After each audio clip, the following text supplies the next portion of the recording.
আসসালামু আলাইকুম। আমন্ত্রণ জানাচ্ছি রাজকণ্ঠের মণিমালায়। আমাদের আজকের আয়োজন উইলিয়াম শেক্সপিয়র রচিত বিশ্ববিখ্যাত নাটক হ্যামলেটের কাহিনী সংক্ষেপ। হ্যামলেটের মূল চরিত্র ডেনমার্কের যুবরাজ হ্যামলেট। সম্প্রতি নিহত রাজা হ্যামলেটের পুত্র এবং তার পিতার ভাই ও রাজ্যের উত্তরসূরি হিসেবে সদ্য রাজা হওয়া ক্লোদিয়াসের ভাইপো। ক্লোদিয়াস তাড়াহুড়ো করে যুবরাজ হ্যামলেটের মা গার্ট্রুডকে বিয়ে করেন এবং সিংহাসন দখল করে নেন। প্রতিবেশী রাজ্য নরওয়ের সাথে ডেনমার্কের দীর্ঘদিনের বিরোধ চলছিল। রাজা হ্যামলেট কয়েক বছর আগে সেখানে এক যুদ্ধে নরওয়ের রাজা ফোর্টিনব্রাসকে হত্যা করেছিলেন। যদিও ডেনমার্ক নরওয়েকে পরাজিত করেছিল এবং নরওয়েজিয়ান সিংহাসন কিং ফোর্টিনব্রাসের রুগ্ন ভাইয়ের দায়িত্ব পড়েছিল, তবু ডেনমার্ক আশঙ্কা করেছিল যে মৃত নরওয়ের রাজার পুত্র প্রিন্স ফোর্টিনব্রাসের নেতৃত্বে একটি আক্রমণ শীঘ্রই আসন্ন। একদিন এক শীতের রাতে ডেনিশ রাজদুর্গ এলসিনোরের উপদ্বীপে প্রহরী বার্নার্ডো আর মার্সেলাস তাদের সম্প্রতি দেখা এক প্রেতাত্মাকে নিয়ে আলোচনা করেছিল, যে কিনা হুবহু প্রয়াত রাজা হ্যামলেটের মতো দেখতে, এবং এই ঘটনা দেখার জন্য তারা যুবরাজ হ্যামলেটের বন্ধু হোরেশিওকে ডেকে নিয়ে আসে। এরপর তিনজনই আবার সেই প্রেতাত্মাকে দেখতে পাওয়ার পর তারা বিষয়টি যুবরাজ হ্যামলেটকে জানানোর শপথ নেয়। পরের দিন যখন রাজসভা সমবেত হচ্ছিল এবং রাজা ক্লোদিয়াস ও রানী গার্ট্রুড তাদের প্রবীণ উপদেষ্টা পোলোনিয়াসের সাথে রাষ্ট্রের বিভিন্ন বিষয় নিয়ে আলোচনা করছিলেন, তখন হ্যামলেটকে বেশ আড়ষ্ট দেখাচ্ছিল। সভা চলাকালে ক্লোদিয়াস পোলোনিয়াসের ছেলে লেয়ার্তেসকে ফ্রান্সের স্কুলে ফিরে যাওয়ার অনুমতি দেন এবং নরওয়ের রাজাকে ফোর্টিনব্রাস সম্পর্কে অবহিত করার জন্য দূত প্রেরণ করেন। পিতা হারানোর শোকে খুব মুষড়ে পড়ায় হ্যামলেটকে খানিকটা তিরস্কারই করলেন ক্লোদিয়াস এবং উইটেনবার্গে তার স্কুলে ফিরে যেতেও নিষেধ করলেন। সভা শেষ হওয়ার পরে হ্যামলেট তার বাবার মৃত্যু এবং তার মায়ের তাৎক্ষণিক পুনর্বিবাহ সম্পর্কে হতাশা ব্যক্ত করেন। পরে হোরেশিওর কাছ থেকে প্রেতাত্মা দেখার ঘটনাটি জানার পর হ্যামলেট নিজেই সেটি স্বচক্ষে দেখার সিদ্ধান্ত নেন। এদিকে পোলোনিয়াসের পুত্র লেয়ার্তেস ফ্রান্সে যাওয়ার উদ্দেশ্যে যখন প্রস্তুতি নিচ্ছিলেন, পোলোনিয়াস তাকে পরামর্শ দিলেন তিনি যেন নিজের স্বার্থের কথা সবসময় চিন্তা করেন। পোলোনিয়াসের কন্যা ওফেলিয়া হ্যামলেটের প্রতি তার ভালো লাগা প্রকাশ করলে লেয়ার্টেস তাকে যুবরাজ থেকে দূরে থাকতে সাবধান করে দেন এবং পোলোনিয়াসও তাকে যুবরাজের সাহচর্য ত্যাগ করতে নির্দেশ দেন। সেই রাতে রাজদুর্গে হ্যামলেটের সামনে প্রেতাত্মা উপস্থিত হয়ে জানায় যে তাকে ক্লোডিয়াস খুন করেছে এবং হ্যামলেটের উচিত এর প্রতিশোধ গ্রহণ করা। হ্যামলেট সম্মত হলে প্রেতাত্মা অদৃশ্য হয়ে যায়। এরপর যুবরাজ হোরেশিও এবং প্রহরীদের কাছে গিয়ে জানান যে এখন থেকে তিনি এলোমেলো আচরণ করার পরিকল্পনা করেছেন, অর্থাৎ তিনি পাগল হয়ে গেছেন এমন ভান করবেন, এবং হ্যামলেটের এই প্রতিশোধ পরিকল্পনা গোপনে রাখার জন্য তারা সবাই শপথ করে। যদিও প্রেতাত্মার কথার উপর কতটা নির্ভর করা যায় সে বিষয়ে হ্যামলেট নিজেই অনিশ্চিত ছিল। এরপর ওফেলিয়া তার বাবার কাছে ছুটে আসেন এবং জানান যে হ্যামলেট গতরাতে তার বাড়িতে অর্ধ পোশাক পরিহিত অবস্থায় এসেছিলেন এবং উদ্ভ্রান্তের মতো আচরণ করেছিলেন। পোলোনিয়াস হ্যামলেটের পাগলামের জন্য তাদের প্রেমকে দোষারোপ করেন এবং ক্লোদিয়াস ও গার্ট্রুডকে বিষয়টি জানানোর মনস্থ করেন। তিনি যখন সেজন্য সভায় প্রবেশ করলেন, রাজা এবং রানী রোজেনক্র্যান্টস এবং গিল্ডেনস্টার্ন নামে দুজন শিক্ষার্থীকে এলসিনোরে স্বাগত জানানো মাত্রই শেষ করেছেন, যারা হ্যামলেটের সহপাঠী ছিল। রাজদম্পতি হ্যামলেটের মেজাজ এবং আচরণের কারণগুলি তদন্ত করার জন্য ওই শিক্ষার্থীদের অনুরোধ করেন। এদিকে অপেক্ষারত পোলোনিয়াস শুনলেন নরওয়ের বার্তাবাহকরা ক্লোদিয়াসকে জানাচ্ছে যে নরওয়ের রাজা যুবরাজ ফোর্টিনব্রাসকে তার বাবার যুদ্ধ পুনরায় লড়াইয়ের চেষ্টার জন্য তিরস্কার করেছেন। ফোর্টিনব্রাস যে বাহিনীকে ডেনমার্কের বিরুদ্ধে পদযাত্রা করার জন্য নিযুক্ত করেছিল তাদের পোল্যান্ডের বিরুদ্ধে প্রেরণ করা হবে, যদিও তাদের ডেনিশ অঞ্চল দিয়েই সেখানে পৌঁছাতে হবে। পোলোনিয়াস ক্লোদিয়াস ও গার্ট্রুডকে হ্যামলেটের আচরণ সম্পর্কিত তার ধারণা জানান এবং আরও তথ্য জানতে রাজদুর্গের একটি হলে হ্যামলেটের সাথে কথা বলেন। হ্যামলেট উন্মাদের ভান করতে থাকেন এবং পোলোনিয়াসকে একরকম অপমানই করেন। এরপরে রোজেনক্র্যান্টস এবং গিল্ডেনস্টার্ন এলে হ্যামলেট তার বন্ধুবান্ধবকে উষ্ণ অভ্যর্থনা জানান, তবে দ্রুতই তিনি বুঝতে পারেন যে তারা আসলে গুপ্তচর। হ্যামলেট স্বীকার করেন যে তিনি তার পরিস্থিতি নিয়ে বেশ বিচলিত, কিন্তু আসল কারণটি বলতে অস্বীকৃতি জানান এবং মন্তব্য করেন, মানুষ কত অদ্ভুত। রোজেনক্র্যান্টস এবং গিল্ডেনস্টার্ন হ্যামলেটকে বলেন যে তারা অভিনেতাদের একটি দল নিয়ে এসেছেন, যাদের সাথে এলসিনোর ভ্রমণের সময় দেখা হয়েছিল। ছদ্মবেশী বন্ধুদের বিদায় দিয়ে অভিনেতাদের স্বাগত জানানোর পর হ্যামলেট তাদের ট্রোজান যুদ্ধের চূড়ান্ত পর্বে রাজা প্রিয়াম এবং কুইন কেহুবার মৃত্যুর বিষয়ে সলিলোকি এবং একক কথোপকথন করতে বলেন। তাদের উপস্থাপনায় মুগ্ধ হয়ে হ্যামলেট গণজাগো হত্যা নাটকটি মঞ্চে মঞ্চস্থ করার পরিকল্পনা করেন, যেটি তার পিতাকে হত্যার অনুকরণে সাজানো হবে, যাতে প্রেতাত্মার গল্পের সত্যতা মেলে। আবার ক্লোদিয়াসের প্রতিক্রিয়া দেখেও যেন বোঝা যায় তিনি কি সত্যি অপরাধী নাকি নিরপরাধ। পোলোনিয়াস ওফেলিয়াকে হ্যামলেটের সব প্রেমের চিঠি এবং উপহার ফিরিয়ে দিতে বাধ্য করেন, আর পুরো ব্যাপারটি তিনি এবং ক্লোদিয়াস দূর থেকে প্রত্যক্ষ করেন, হ্যামলেটের প্রতিক্রিয়া লক্ষ্য করার জন্য। হ্যামলেট হলে একাকী হাঁটছেন এবং এদিকে হবে কি হবে না এই গভীর দ্বন্দ্বে রাজা ও পোলোনিয়াস ওফেলিয়ার প্রবেশের অপেক্ষায়। ওফেলিয়া যখন হ্যামলেটের কাছে জিনিসগুলো ফেরত দেওয়ার চেষ্টা করেন, হ্যামলেট তার বিরুদ্ধে অশ্লীলতার অভিযোগ তোলেন এবং চিৎকার করে বলেন, যাও, পতিতালয়ে গিয়ে থাকো। যদিও এটি স্পষ্ট নয় যে এটি কি উন্মাদনার প্রকাশ ছিল নাকি প্রকৃত হতাশার।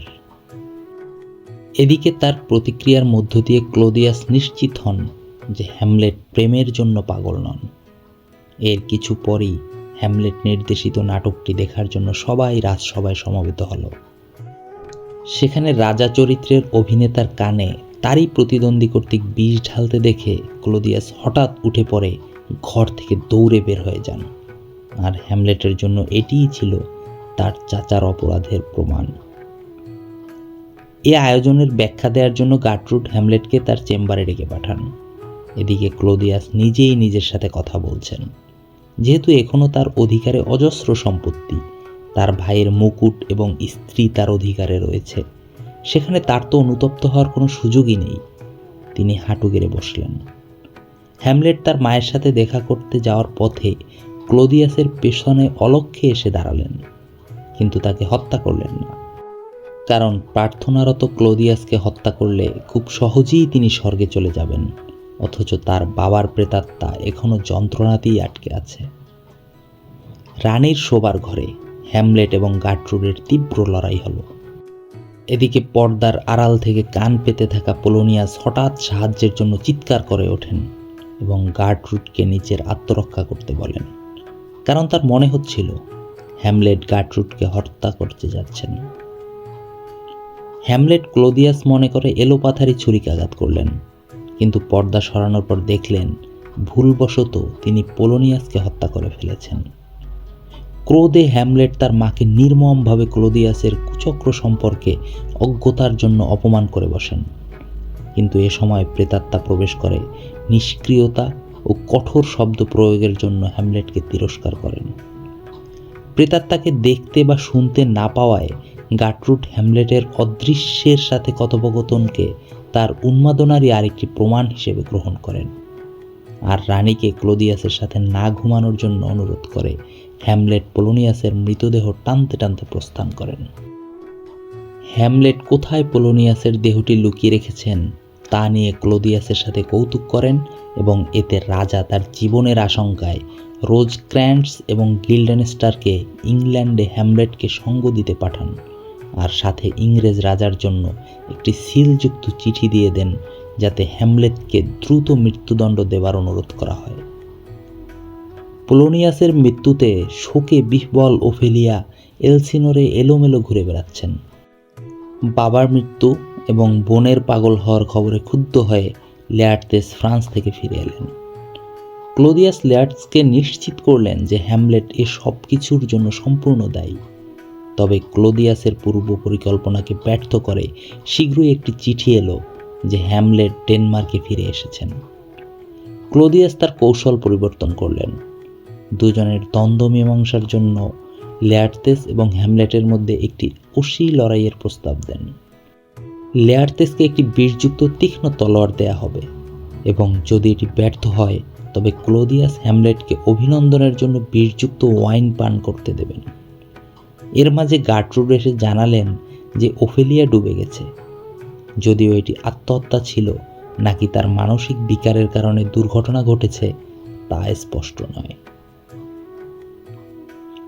হোরেশিও হ্যামলেটের কাছ থেকে একটি চিঠি পেলেন যাতে লেখা ছিল, যুবরাজ তার ইংল্যান্ডগামী জাহাজে যে জলদস্যুরা হামলা করার চেষ্টা করেছিল তাদের সাথে সমঝোতা করে পালিয়ে গিয়েছিলেন। এক পর্যায়ে দুই বন্ধু আবারও একত্রিত হন। দুজন গোরখোদক ওফেলিয়ার কবর খননের সময় তার আপাত আত্মহত্যা নিয়ে আলোচনা করছিল। এমন সময় হ্যামলেট হোরেশিওকে নিয়ে সেখানে এলেন। গোরখোদকদের একজন কবর থেকে হ্যামলেটের ছোটবেলার এক ভারের খুলি তুলে আনলে হ্যামলেট তা নিয়ে বিদ্রূপ করলেন। খুলিটি হাতে নিয়ে মৃত্যু নিয়ে গভীর চিন্তায় ধীরে ধীরে বললেন, হায় দুর্ভাগা ইউরিক। ওফেলিয়ার শেষকৃত্য মিছিল লেয়ারতেসের নেতৃত্বে অপুস্থলে পৌঁছাল।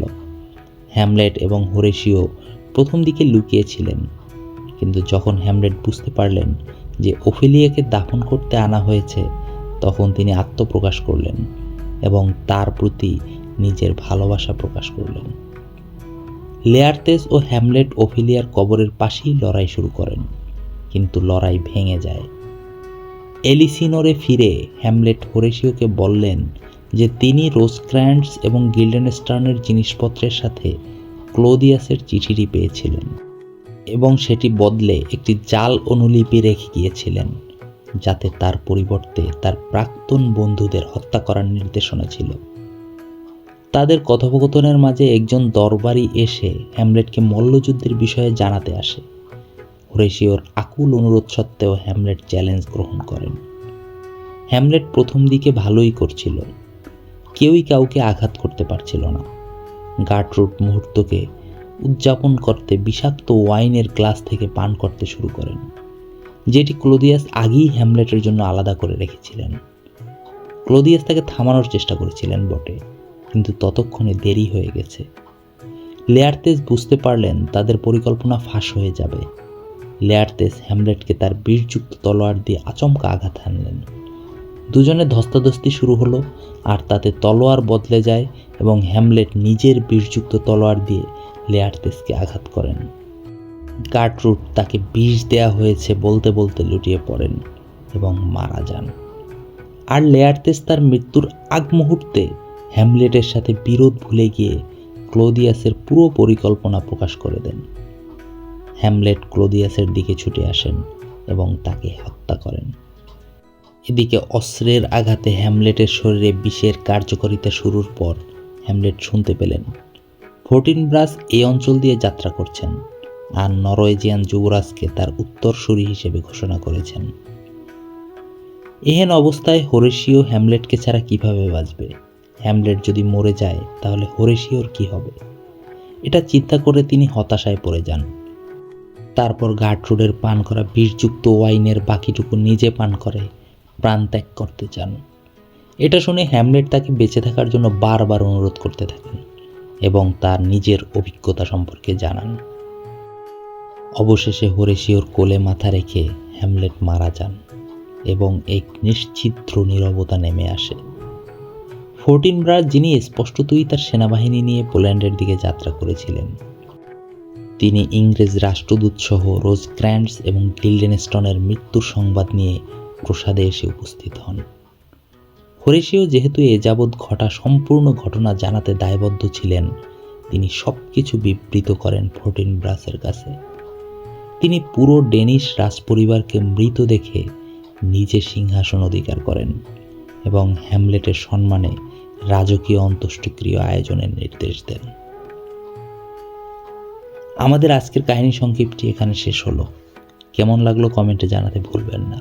আর পরবর্তী কাহিনী সংক্ষেপের জন্য আমাদের চ্যানেলটি সাবস্ক্রাইব করে আমাদের সাথে থাকুন। ধন্যবাদ সবাইকে।